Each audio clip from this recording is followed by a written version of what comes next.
இது என்ன இது பாலியல் வழக்குன்னு யாரு முதல்ல அந்த பொம்பளை யாரு? சொல்லிட்டா அது குற்றமாயிருமா? 1000 பேர் 1000 சொல்ல விசாரிக்கணும்ல. விசாரிக்காம நீ உறுதி பண்ணிட்டு போயிட்டு இருந்தீங்கன்னா என்ன அர்த்தம்?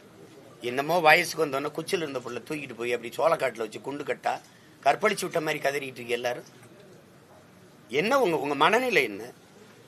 இதே சீமான்யா ஒரு சாதாரண இயக்குனர், அவருக்கு ஒன்றும் மதிப்பு இல்லை, படங்களும் இல்லை, வீட்டில் இருக்கிறேன், இந்த மாதிரி வழக்க நீ எடுத்து பேசுவியா? நீ ஒரு முழு அதிகாரம் சேர்ந்து இதுக்கு சுத்துறிய.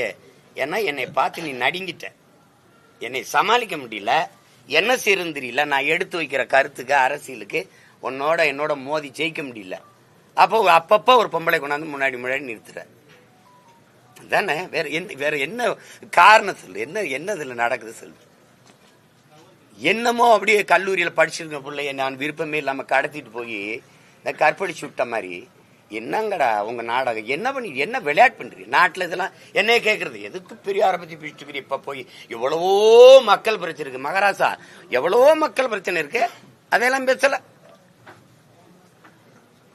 எவ்வளவு திமிரோட இருக்க பாரு. என்னை நீ சமாளிக்க முடியல, என்னை எதிர்த்து நின்று அரசியல் செய்ய முடியல.